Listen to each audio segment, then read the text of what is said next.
Welcome to the Good Faith Podcast. I'm your host, Curtis Chang, and the Good Faith Podcast is a project of Redeeming Babel. And the Good Faith Podcast is a place where friends who follow Jesus help each other make sense of the world.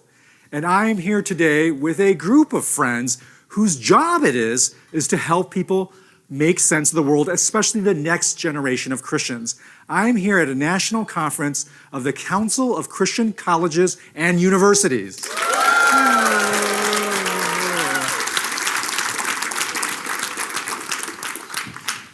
So this is a crowd full of provosts, deans, academic directors, and you can tell by the reaction, that's a very rowdy crowd of that. You got to really keep them in line here. And so I'm thrilled to be here. We're doing a live podcast. This is actually the second year in a row I've done that.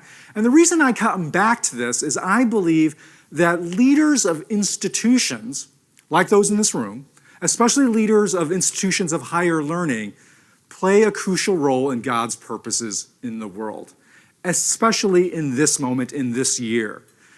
If you haven't realized this, we're in 2024, which is an election year. And in election years in general, but especially this election year, we as a society, as a church, are always tempted to play the short game. And by that I mean to be transfixed by short-term daily headlines. Who's up? Who's down? What will this development? Who will it favor? Which party will it favor? What court ruling will have effect on what? We are easily transfixed by short, daily, transitory headlines. And while it's important to pay attention to that, I really believe God actually has a different time frame. That God plays the long game. God plays the long game. When you look at how God thinks of human history in the Bible, he always uses the lens from generation to generation. God has a generational time frame, not a daily headline time frame. And one of the great ways in which institutions image the character of God, right? That it's not just individuals that image the character of God, but institutions also can bear testimony, bear witness to who God is that institutions, especially institutions of higher learning like yours, can bear witness to the long game of God. Because that's what an institution is. An institution, by definition, is an organization that has already lasted across multiple generations and which intends to last across future generations. That's what an institution is. That is baked into your very identity. Your very identity is to play the long game. So that's the topic that we're talking about today. How do we play the long game in 2024, both as institutions and also as individuals as well? And to help me and help us explore this question of how do we play the long game? How do we help ourselves and each other think generationally in this year? Is I have a special guest, Tim Alberta. Tim Alberta is staff writer for The Atlantic and also the author of The Kingdom, the Power, and the Glory, which is, I think, one of the most important books for us all, and especially as leaders, to be reading in this day. And we'll talk more about this book. Listeners of the Good Faith Podcast will know I've already had Tim on as a guest, but there was so much to talk about, and I think this book is so important. I wanted Tim to come back, and especially in this setting, to help us think about how to play the long game. So Tim, welcome back to the Good Faith Podcast.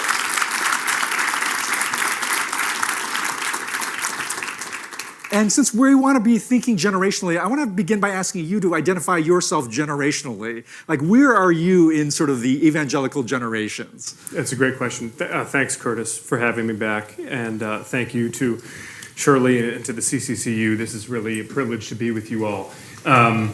It's funny, when you talk about generation over generation, I think much of the inspiration for this project was just examining the ways in which generational change in the church, generational change that I've noticed on some of your campuses, generational change that I see in the culture is, I think, sort of a great window into not only the challenges that we face, but the opportunities that we have in front of us here. And what I mean by that is, you know, there's this great scene that I recount in a part of the book where a pastor is quoting from an ancient one of the church fathers, and I'm forgetting who, you'll forgive me for that, I hope, but he's talking about the experiment of sort of merging church and state under Constantine. And he's writing about how in the centuries that followed, the folks who were trying to do the same did not necessarily have the critical distance from the Constantinian experiment and how disastrous it was for the gospel to really assess how they could do things differently. And it wasn't until much later that church leaders had that critical distance where they could understand the damage that was done and how they might try to avoid it moving forward. I think of this sort of my generation and our opportunity in much of the same way when I think about previous generations in the context of American politics, American culture, and some of the fault lines that divide us socially, ideologically, and on a partisan basis, certainly. I don't think that there was enough critical distance for previous generations to understand how damaging the commingling of partisan tribal affiliation with faith affiliation was. And for the first time, one of the real sources of encouragement for me in my travels, and again, visiting some of your campuses and talking with some of your students, was seeing very clearly how they now have that critical distance. They are able, in a really clear-eyed way, to identify what has gone wrong and how we might do better moving forward. And that, for me, is a personal thing as well as a professional journalistic thing. Just by way of biography so that you know where I'm coming from. I was very much raised in the church, literally, physically raised in the church. My father was a pastor, senior pastor of Cornerstone EPC in the suburbs of Detroit. I was actually born at a different EPC church, Goodwill EPC, up in the Hudson Valley in New York, and my childhood nursery was in the church manse library, surrounded by all these leather-wrapped tomes that had been collected by pastors dating back to the 18th century in this church. It's actually a beautiful historical landmark if you're ever up in the Hudson Valley, if you visit Goodwill EPC. And so my mom and dad used to joke that my interest in the Lord and my interest in journalism came from that nursery, that setting.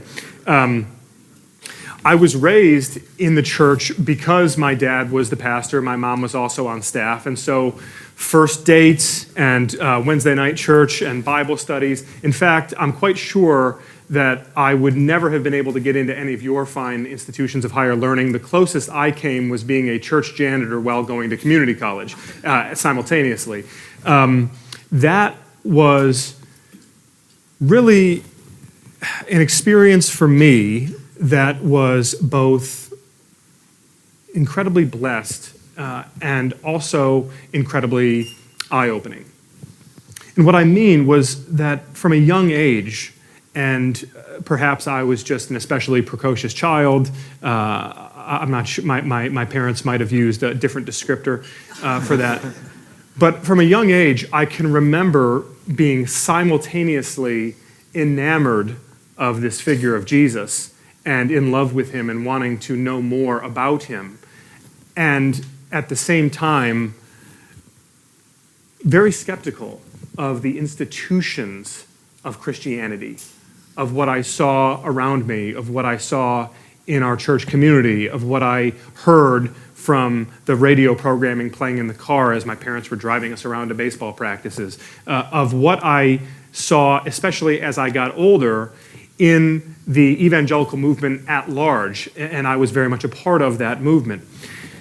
And so I think as I ventured into my professional life as a reporter in Washington, D.C., and particularly as I was doing a lot of reporting sort of at the intersection of conservative politics, Republican Party politics, and the evangelical movement, I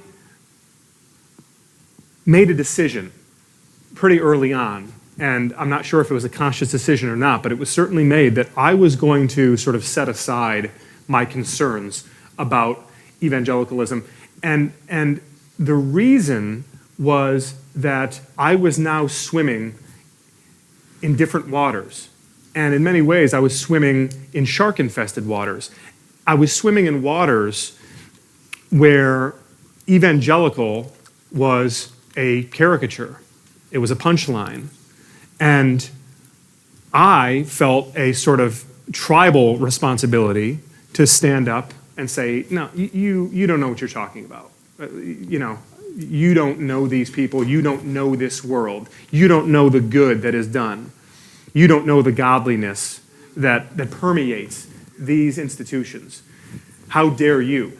And so I made a decision to sort of suspend my own skepticism, my own criticism, my own cynicism, if I'm being honest, because it was an us versus them dichotomy in many ways. And even as the things I was seeing became more alarming, in many ways I was resolute in refusing to point them out, to criticize them, to turn on my own tribe and to air the dirty laundry of my own household. And I believed that that was a sustainable approach, because as long as I was right with the Lord and as long as I was acting in my personal capacity to carry out the Great Commission and to be active in my church and to love my neighbor, then that was enough. But what I found ultimately that it was not sustainable. And obviously, as we've talked about, Curtis, it took sort of a personal family tragedy for me to realize that I was not obeying God, to Dr. Wilson's point, and that I was not doing what I was called to do. And sometimes what we're called to do is the most uncomfortable thing. And I can tell you that there are many places in San Diego I would rather be than here this morning, because some of what we're going to talk about is deeply uncomfortable and deeply distressing, but deeply necessary. So thank you for having me. And Curtis, proceed with your interrogation. Well, after a line like that says, I'm about to talk about things that are deeply uncomfortable, the next question is, what are those uncomfortable things that need to be talked about? What does your book trying to shed light on, especially in terms of this generational history of Christianity and politics that we really do need to look at, and we really need to help actually our students also understand as well? What is that uncomfortable story? Well, so I'll start with the personal and sort of walk you through the journey that I've been on here. So about 4.5 years ago, I had just published my first book, it was called American Carnage, and it was meant to examine sort of the decade-long transformation from the Republican Party being the party of George W. Bush to becoming the party of Donald Trump. And really, I had spent much of that 10-year period truly embedded inside of the Republican Party, spending a lot of personal time with the likes of John Boehner, Ted Cruz, Mitch McConnell, the Jim DeMint, and then Trump himself, some of the key players who had a front row seat to this transformation. And the book was really unsparing at times in my criticisms of Donald Trump. And these criticisms were really not political in nature. I was raised to believe that around our dinner table, to the extent that politics was ever discussed, it was that politics is a test of character. Politics is a platform for one's integrity and one's virtue to be tested in front of the world, especially at the highest levels of politics.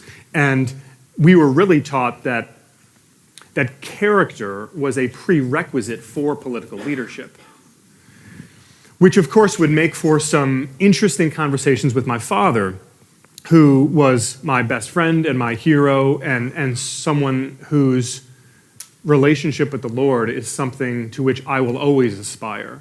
And yet we had some differences of opinion when it came to certain partisan political subjects. And I would sort of tease him at times, particularly during the early stages of the Trump presidency, and I would say, Pop, You're the one who taught me to know right from wrong. Don't be mad at me for acting on it, right? And there's this generational thing, which we will come back to, I'm sure, time and time again. A couple of years into the Trump presidency was when I wrote this book, and it caused a bit of a kerfuffle. There were angry tweets from @RealDonaldTrump. There were people losing their jobs because of some things that had been published.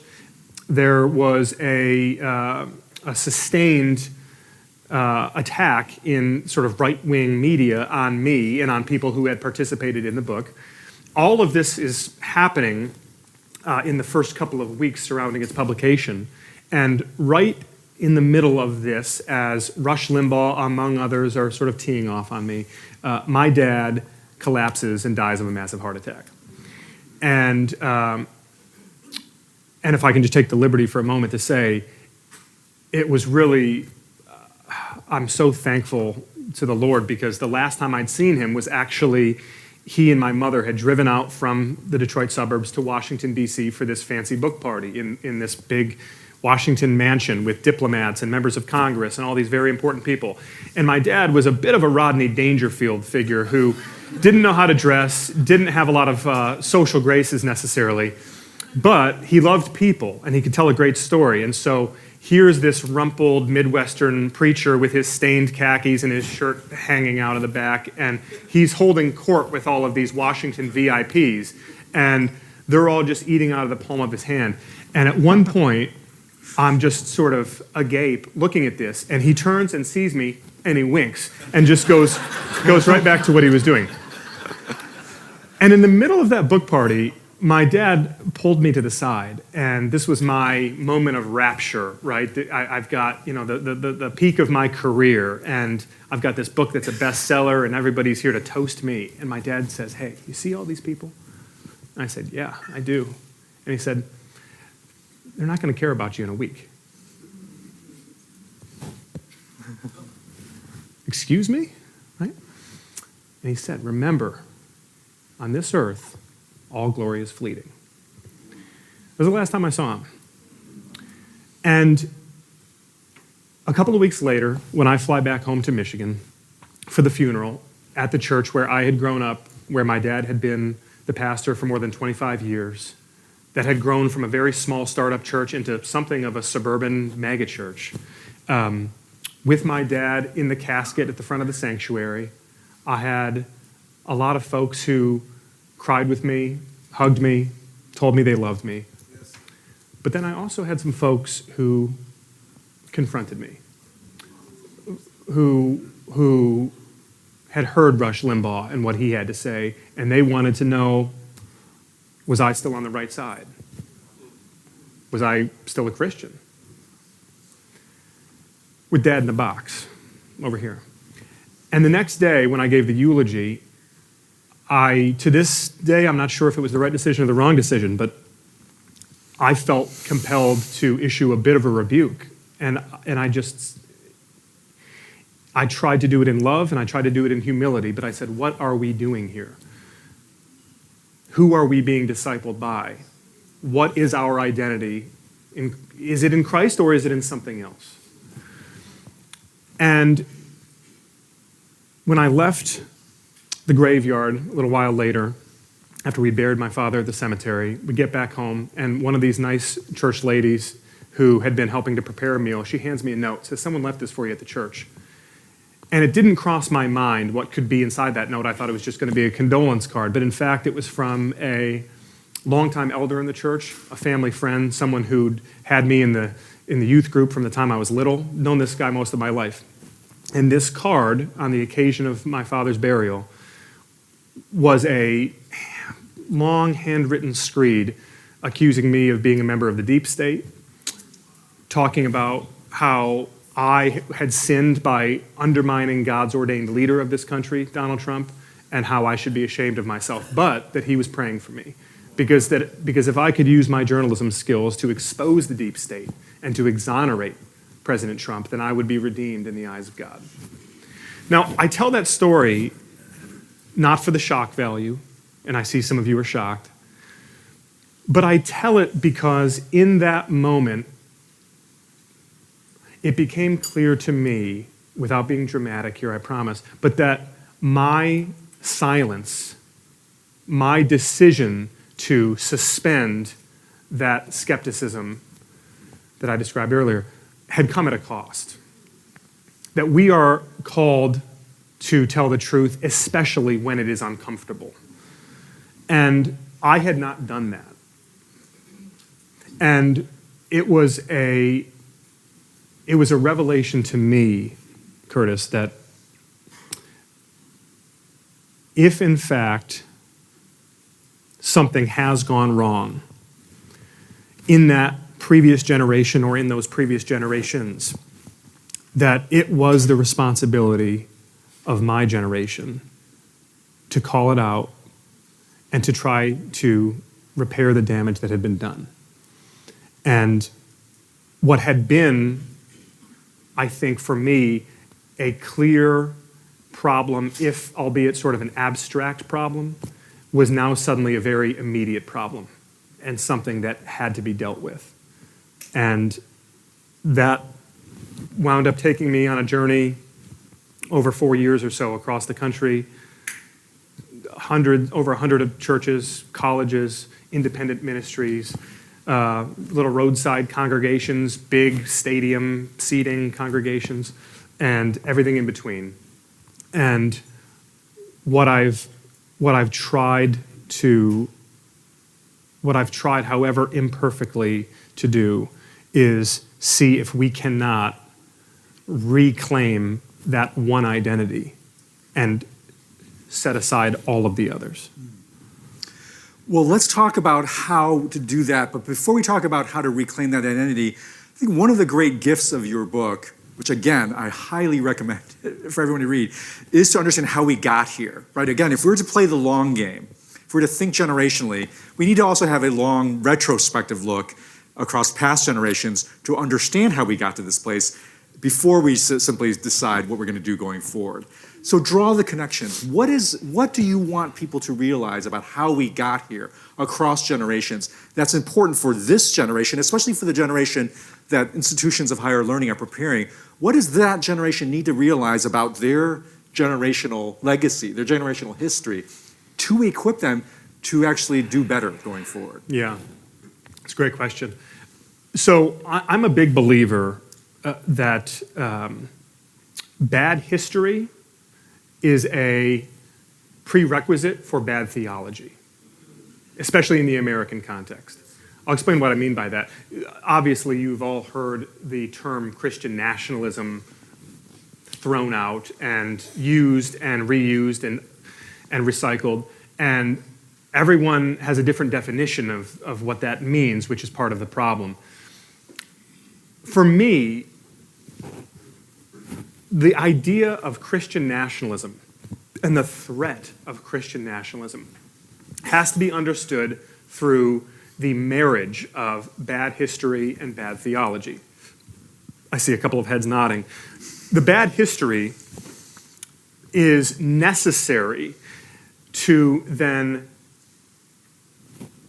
compel us to adapt or adjust, modulate our theology to meet the moment of crisis, the moment of threat, the moment of danger that we feel that we are in. If you think about the 1960s and the early 1970s, the threat, the danger that so many in the evangelical world were responding to was a belief that their nation, their Judeo-Christian nation, their uniquely blessed nation, their city on a hill, was being stolen from them. And that this was not a nation just sort of informed by Judeo-Christian ethics, not a nation that in its character was in many ways reflecting the Judeo-Christian worldview, but that this was a nation born as a Christian nation, and that anyone who tells you differently was trying to indoctrinate you. And let's be really clear about it, that the idea of the First Amendment the idea of the Establishment Clause, the writings that we saw from the founders, including some of the founders who were committed Christians, who warned explicitly against state religion, who warned explicitly against theocratic rule, who were terrified of a merger of church and state, that was all really just a ruse, that it was an elaborate wink and nod, but that what they would have liked to have put into our founding texts, had they been able, was that this is in fact a Christian nation to be governed by Christian men under Christian law. And what we saw for much of the first 2 centuries of this nation's existence was a society, a culture, an institutional landscape in America that did essentially approximate a Judeo-Christian heritage, a Judeo-Christian worldview, in a way that did not threaten that basic understanding of American history. And then come the 1960s and the 1970s. And in a short period of time, you have court rulings banning prayer in the schools, you have abortion legalized, you have the sexual revolution, you have divorce rates skyrocketing, you have the pornography culture, you have the drug culture, you have a sense that this Christian nation is no longer a Christian nation, that things are spiraling out of control, and that the godless, pagan secularists who are increasingly in control of the commanding heights of society, but especially who are in control of our education system, that they are masterminding a plot to do away with Christian America once and for all. And so the question for you, onward Christian soldier, is what are you going to do about it? And it's impossible to overstate the degree to which so many people, good, decent, God-fearing people, who loved their neighbors and loved their communities and tried their best to carry out the Great Commission, were convinced that the appropriate response to it was the sword. The sword being power of the state, political influence, the ability to control government, control institutions, and use that control to conquer your enemies in the culture, to subjugate them to you and to your beliefs. That was the appropriate response, was the sword. Now I'm going to come back to the sword imagery a little while later, because I think it's important to recognize what the alternative to the sword is. And I think we all know, but I think we should dwell on that for a moment. But what we saw during this period of time was a large-scale mobilization of Christians in every walk of life, and across denominations, transcending doctrinal differences and some of the old kind of spiritual, tribal fault lines that would have divided. There was this incredible coalescing behind this idea of we are under siege, and if we don't do something now, we will never regain this Christian America of ours. And if all of that sounds familiar, if the idea that desperate times call for desperate measures sounds familiar, it's because history repeats itself. And the cycle that we lived through in the 1960s, 1970s, and then certainly into the early 80s is uncannily similar to what we are living through now. And yet, I would just add, what I have seen that is most encouraging to me when I speak to Christians my age, and certainly in the generation behind me on your campuses, they have a critical distance to see it now, to see that turning to the sword was not only wrong biblically, that it was not only the inappropriate Christian response, but that it did a profound, cascading disservice to the gospel, and that there must be a better way. It seems to me that the way that has gotten us into this captivity to an us versus them thinking is actually short-term thinking. It's actually thinking that, because the value of the sword is it's a very good short-term weapon. It works in the short term. If you can actually get the sword, and by that we mean government power to actually enforce, not just persuade or influence, but actually enforce upon those who disagree with you policies that and sort of practices that Christians, at least a particular wing of Christianity, insists on. It has the allure of a short-term efficiency, right? So what's the alternative? What is the better way? If we are to think longer term, to think generationally, it seems like, well, first of all, it seems like we have to recognize that the sword comes with actually long-term costs. That if we try to go for the short-term win by wielding political power and making the decisions and sacrifices and compromise, that there's actually long-term cost to that. So maybe let's stay on that and talk about that a little bit before we talk about the other way, a longer game play. Why is it important to recognize, and what is it? Help us recognize what is the longer-term cost for when you succumb to this short-term calculus of let me just do what it takes to grab power. You know, it's impossible to survey the landscape of faith in America, and especially Christianity in America, and to not be discouraged by these downward trajectories that we see in terms of self-identification as, do you identify as a Christian? In terms of church attendance, church membership, what we see is, for the first time in American history, a generation that is completely detaching itself from organized Christianity. And we ask ourselves why. And I think the convenient answer that many, particularly those in the previous generations, would like to give is that, well, the culture's gone to hell. Look around us. Look at what these schools have done to our children. Look at the content that we see on television. Look at the way our laws have changed and our social mores have changed. This is proof positive of why we needed to fight to preserve Christian America, and we've failed, right? Now, let me be clear. As a child of the 80s, I have seen in my short time on this earth those very changes that these folks would point to. I have seen the coarsening of the culture. I have seen the depravity that has encroached upon our everyday lives as citizens of a country that is clearly farther and farther removed from that Judeo-Christian worldview.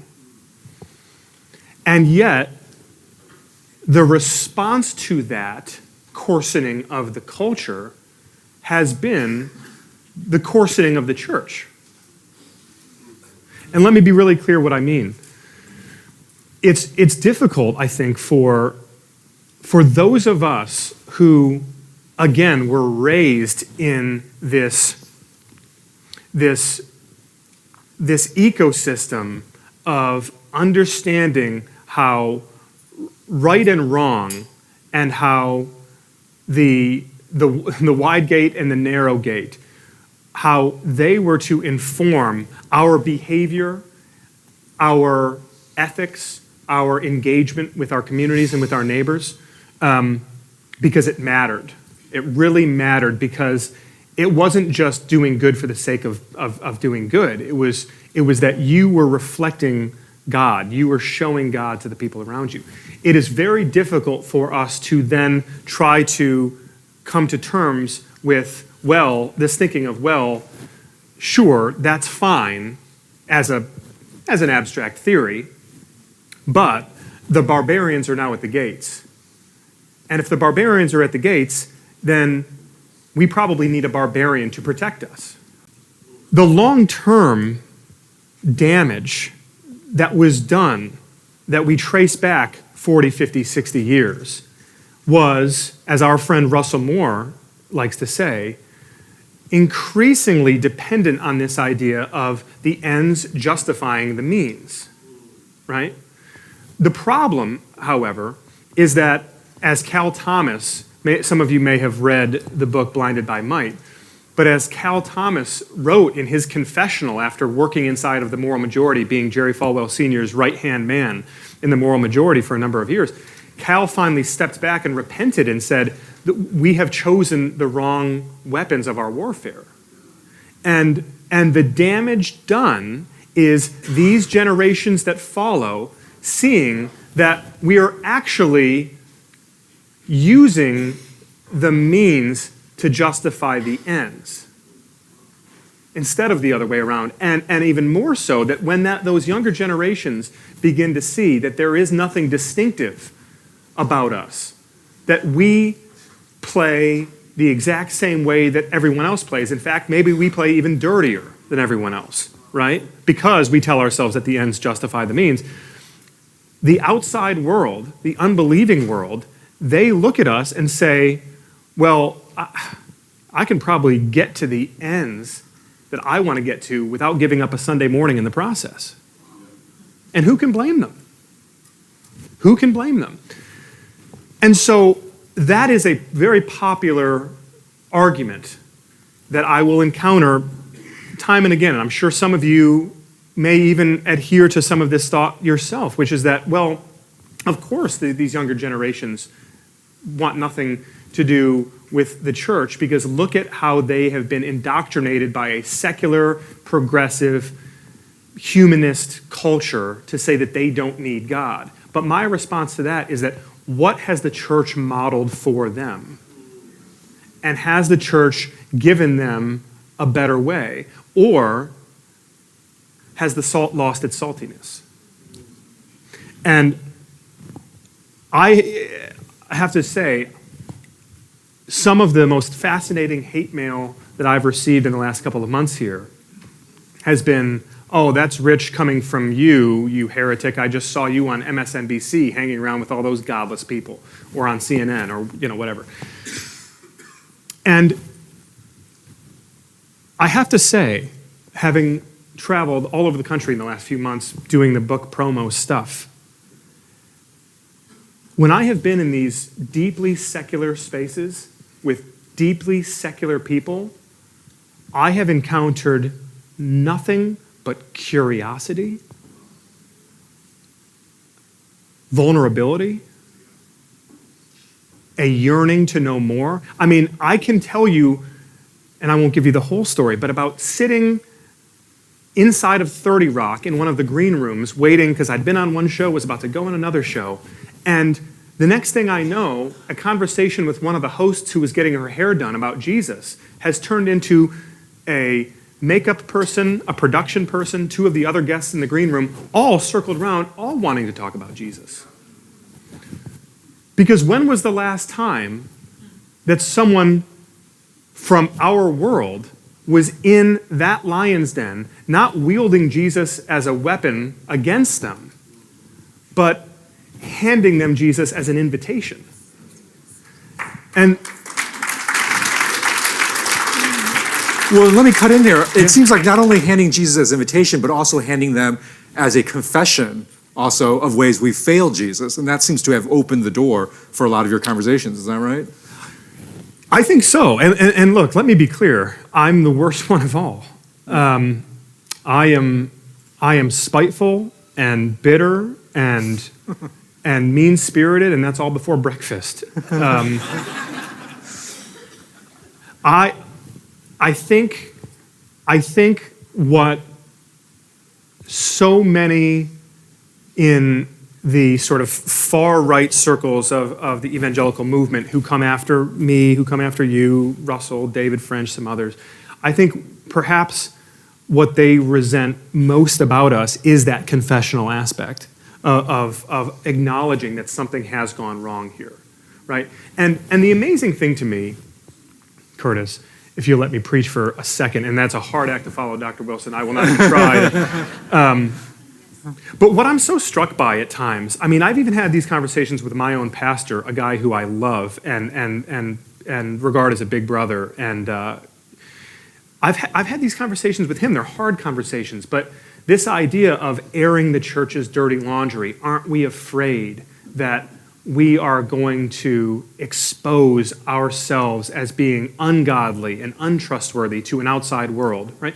Here's the newsflash. They already think we're ungodly and untrustworthy, right? I find it truly remarkable that when you read through Paul's letters, they were called occasional letters for a reason, right? There's an occasion that he's addressing.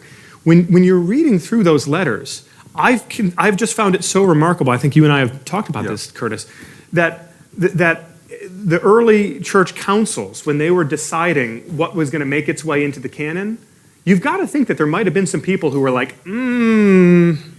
that's some dirty laundry. I mean, really, if we're trying to put together a book here that's reflecting and demonstrating the transformative power of Christ, these people don't seem transformed. Aren't we doing a disservice to the message? Aren't we off message, as a politician might say, right? Why did they keep those passages in? Because we are broken. And only by addressing that brokenness and owning that brokenness and actually, in a strange way, sort of promoting that brokenness, are we pointing to the one who heals us and fixes us and makes us whole again. And it's curious to me that there is such an aversion in the church to acknowledging what has gone wrong inside of the church and how we might fix it. And the long game, to your point, is best played when we acknowledge the damage done by compulsively playing the short game.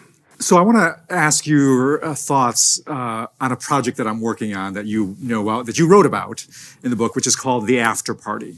So The After Party is a project with David French, Russell Moore, and myself, where we've produced a curriculum, which will be followed by a book in April, which will be followed by a worship album, all about how to lead Christians, call Christians towards a better Christian politics. It's called The After Party, because we want to get beyond the partisan definition of politics.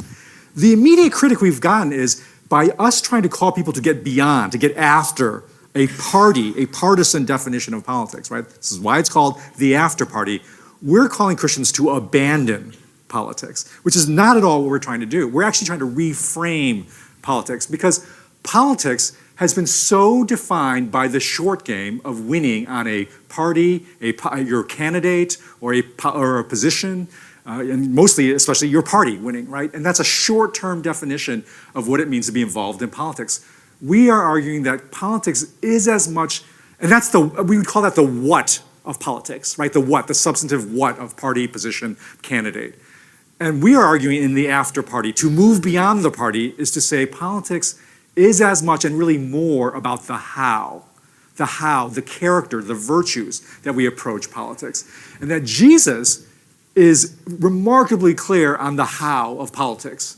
Read the Sermon on the Mount, right? You should not lie. You should not cast aspersions. You should not mock your enemy.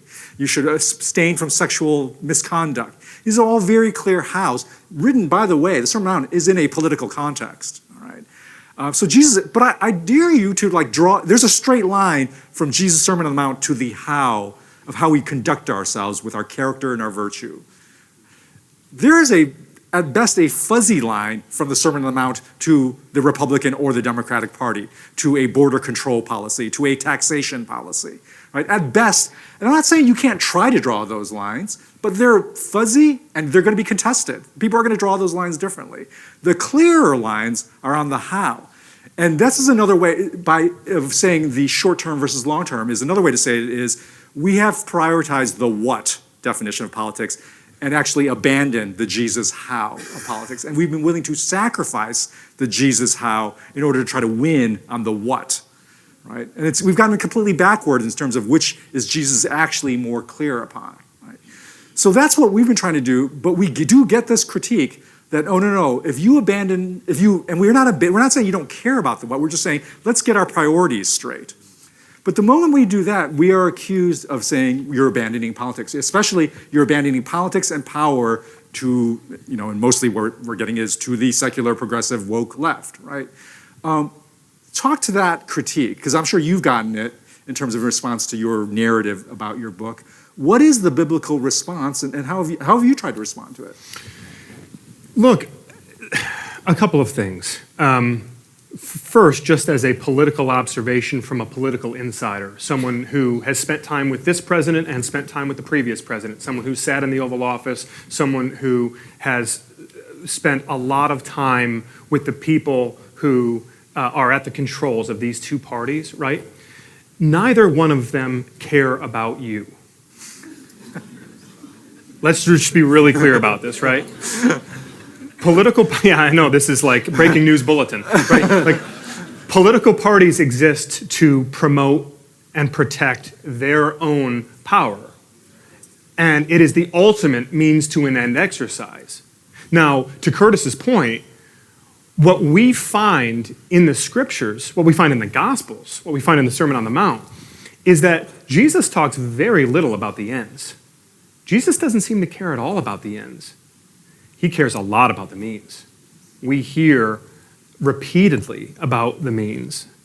Now, that as a countercultural movement, and we are called to be a countercultural movement. We are called to a kingdom that is not of this world. We are called to be living that upside down kingdom in this right side up weird world of ours, right? And so to adopt the same means to an end attitude, ends justifying the means mentality that rules this kingdom here on earth, this political kingdom, is just at a baseline level doing a disservice, and I would even argue is a betrayal of our calling as Christians to find our citizenship in heaven. And really, to pledge allegiance to a ruler who is not of this world. I choose that language very deliberately here. And I'm not some flag-burning hippie. I love this country as much as any of you do. I'm very grateful to have been born an American. I have friends and family who are in the service, law enforcement. Let me be clear about this. But faith, so often in the Old Testament context especially, was understood and then even built upon in the New Testament context around this idea of allegiance, right? Faith meant that you were transferring your allegiance away from the Jewish ruling elite, from the government of the Roman Empire, and you were transferring it to the poor vagrant preacher from Nazareth who was hung on a tree. And if you have in fact transferred that allegiance, then if you've in fact transferred that citizenship, then everything else does become secondary.